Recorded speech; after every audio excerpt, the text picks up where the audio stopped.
puyo. 相手になるのかしら。 Viva 15th. Shigu. いたのか。 Yeah, playing as Sig. I call him Sig because I'd like to be annoying. Like, there's 3 G's in it. Sig. Shigu. But he's got an H in his name. Shigu. 今日は一人。 What's his name? Shaggy? It's Sig. Shagu? It's Shigu, as in S-H-I-G-U. Yeah, I'm being facetious. Don't rise to the bait, man. Zoinks.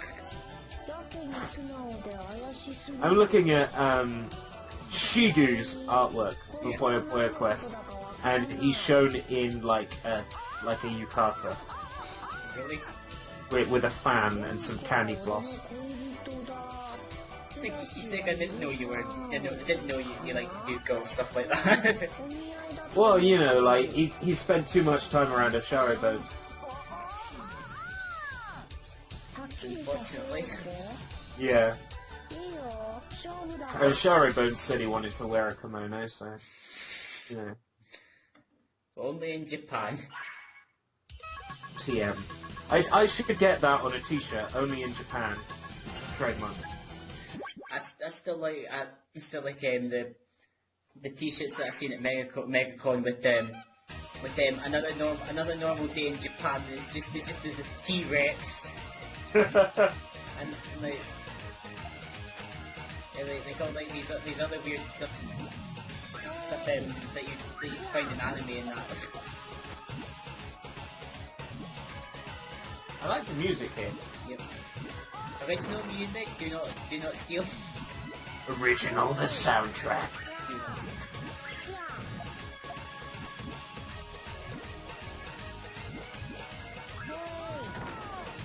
I do like that. This is like the only time you actually see it on it in Pixie's chains. Yeah. Like a Butler, like this is the only one to show Butler part of Koji Summers. Oh yes, totally. He's interesting. The most one-directional character you'll ever meet. What about Minotaur? Don't you mean Max Minotaur? Yes, that's what I mean. Actually, Max Minotaur isn't very one-directional. He's a bit more old school. He's a bit wham. Yep. Ulu-sama. Ulu-sama! Talking Yay! about It's my favourite character in the game. The one that reminds me that I could be playing much better older Puyo games than this one. it reminds me that I need to import Sun and Yon. 海だし。 Oh, dude, like, totally worth importing Sun and Yon. I've got Sun on N64 and I've got Yon on Dreamcast. I do Both have, are great. I do have Yon on my Dreamcast. That's using the most played Dreamcast game because I ripped it onto CD. Yeah, that's the great thing about the Dreamcast Model 1 is that it just runs backups. I spent so many hours just playing backups on the Dreamcast. That system, by the end of it, I had probably owned a quarter of the games I'd played on. But for what made it fail commercially was what made it so beautiful as a collector and as a player.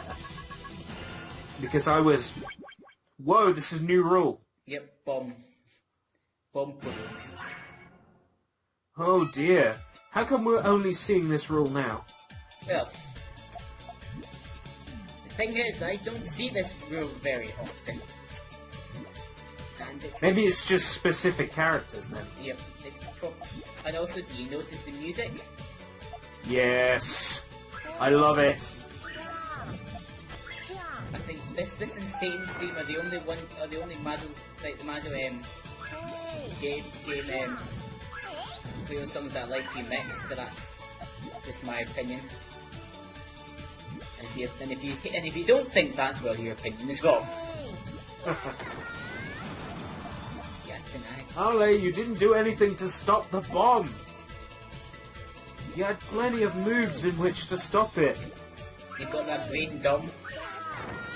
That Diacutos or Diamond Cutes. I mean, stop sitting on your ass and getting and actually use a Juga move or Judge Jump. I pretend to know what you're talking about. It's, I do like the numbers on the bombs. Yeah. I also like that was slowing down the game then, the explosion effects. Oh, if it blows up into other bombs, sets them off too. It sets off those bombs too. So, a load of them are going to explode there. Yeah, wow. It's like Bomberman. Bomberman. What?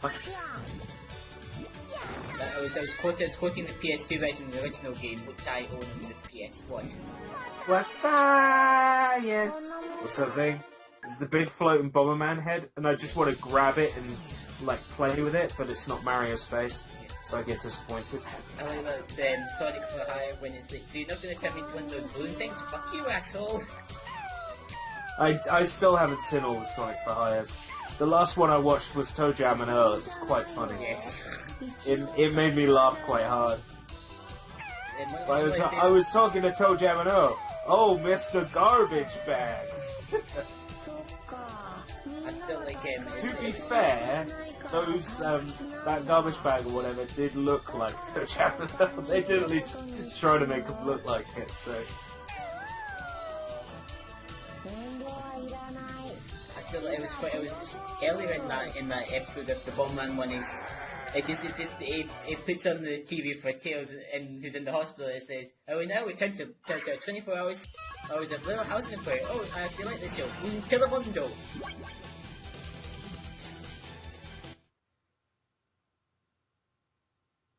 I kind of think Dorkly humor's hit and miss. Yeah. The only ones that I really like is Mega Man dies at the end. And Sonic for Hire, well, some of them anyway. Is Mega Man dies at the end like a reference to John dies at the end, the horror novel? It might be like I don't know. Because there was a horror story that was written online called John Dies at the End. You could see it as like the first ever creepypasta because it was like an actual horror story written with chapters. And recently they made a movie out of it, like a year or two ago, and the movie is excellent. Like, if you like stupid humour, you'd love it. Like, there's a moment where the guy gets the ability to talk to somebody else psychically, and before he knows this, he's got like the mobile phone and he's talking to this person, and he says, "Go down the street and get yourself a hot dog." And he's like, "Okay, I've done that.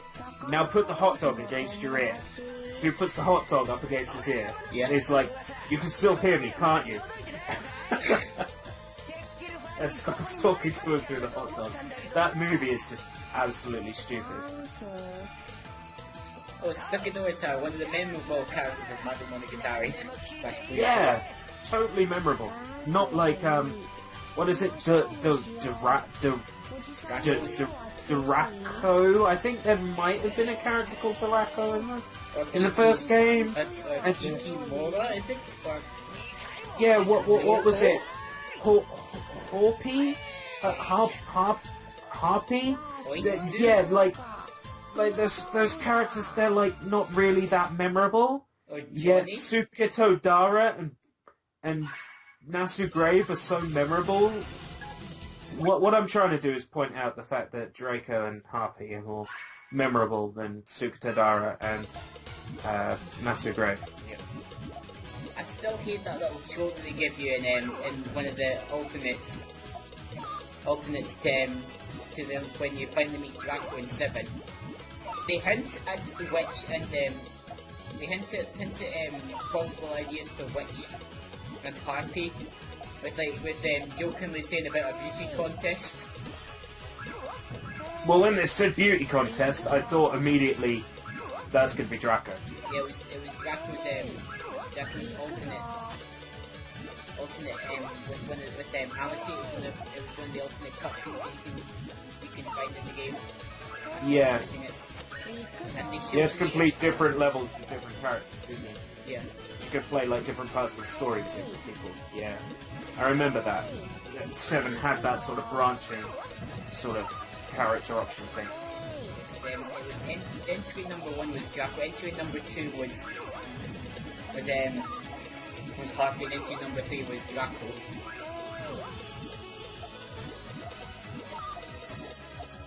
But they didn't actually show them, did they? No, they showed them, they just didn't have any dialogue for them. Oh, right.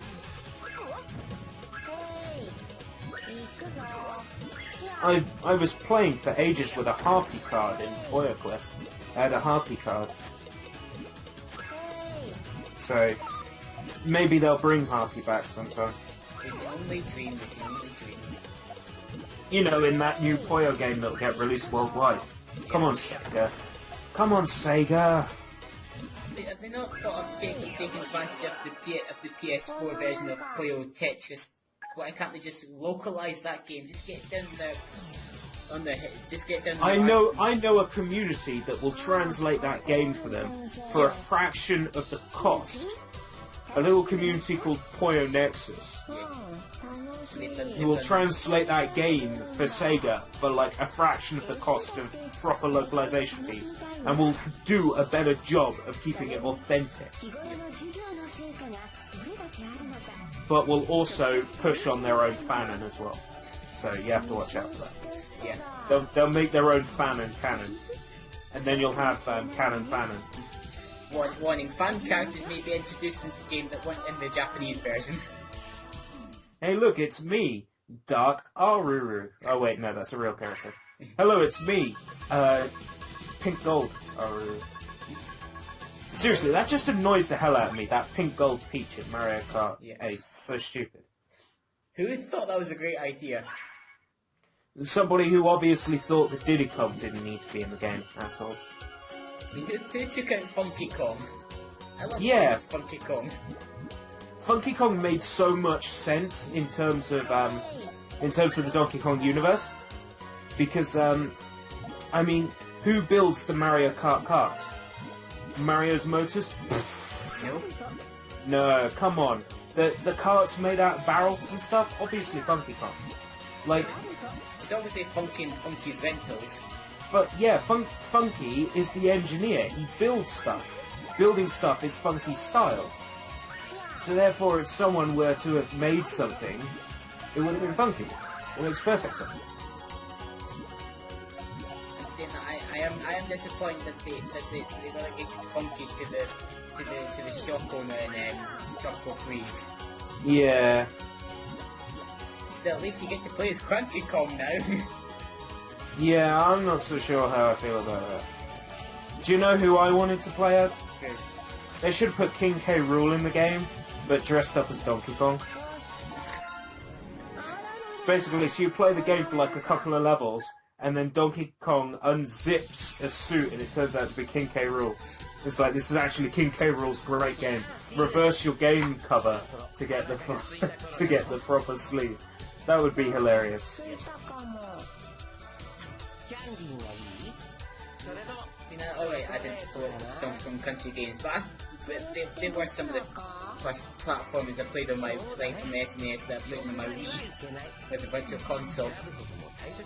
They're good games. I was never really into them as a kid, but I've been keeping up with a website called DK Vine, and they're absolutely obsessed with the Donkey Kong games, specifically Country and onwards. Yep. So, you know, it's great, like, hearing their passion and hearing their love for the series has generated a love for me in the series. Yeah. And that's why I want a Donkey Kong amiibo on day one. Yep. That's why I want to collect Donkey Kong stuff. That's why I have Donkey Kong, Super Donkey Kong on Game Boy as opposed to Donkey Kong Land. I have like the Japanese Donkey Kong Land because, you know what, I want it because it's Donkey Kong. He's the leader of the bunch. You know him well. He's finally back to kick some tail. His coconut gun can fire in spurts if he shoots you. It's gonna hurt. He's bigger. faster and stronger too. He's the first member of the DK crew. Huh, DK. But how many, like, how much of that rap do you know? Almost all of it. This Kong's got style, so listen up, dude. She could shrink in size to suit her mood. She's quick and nimble when she needs to be. She can pop through the air and climb up trees. If you choose her, you'll not choose wrong. So this comes, oh god, With a skip and a hop, she's one cool Kong. DK. Donkey Kong. DK. Donkey Kong is he has We're no not actually style. doing this, are we? He has Okay, no we are. grace, but This Kong has a funny face. He can handstand when he needs to and stretch his arms out just for you. Inflate himself just like a balloon. This crazy Kong just did this tune. Okay. Donkey Kong. They're so good. I can't believe they like take ages to reveal Diddy. Like they reveal Diddy after Lanky, after Tony. It's like He's back again and about time too, and this time he's in the mood. He can fly real high with his jetpack on and with his pistols out. He's one. Oh god. he's one tough Kong. That's it. You see, the thing is, with his pistols out, right? Yeah. The peanut pop gun. Let's be realistic. That's not a pistol, is it? I think it's maybe it's a reference to the fact that the DK-54 they were actually supposed to have. Yes, that's what I was drawing attention to. I didn't know whether you knew it or not. That they were actually sort of like as a nod to GoldenEye. The Kongs were actually going to have actual guns. They would still shoot like fruit, coconuts, you know, that sort of thing. But they were going to have actual guns. So the pistols in that rap is still referring to where earlier in development they had actual guns. Come on, Because they're not pistols, they're pop guns. come on, Cranky, take it to the fridge. You've missed out Chunky Kong, man. Sorry, no, I was just quoting that. Walnuts, peanuts, pineapple smells. Great smelling oranges and coconut shells. Oh yeah. I like the fact that, you know, like everything there actually exists. Yep. In It's the all, game. it's all the fruit that you can collect in the game. 起きて何それ He's finally here performing. And finally, he's here for you. It's the last member of the DK crew. This Kong's so strong, it isn't funny. He'll make a Kremlin cry out for home. Can pick up a boulder with relative ease. Make cushion blocks see reach with such a breeze. He may move slow, he can't jump high. But this Kong's one hell of a guy. Come Huh. on, Becky, take it to the fridge. I love Donkey Kong 64 so much. Grant Kirkhope stated that DK Rap was supposed to be a joke. The line, his coconut gun can fire in spurts, if he shoots you, it's gonna hurt, was once voted as the 4th worst line in a video game ever by EGM in January 2002. That rap is just the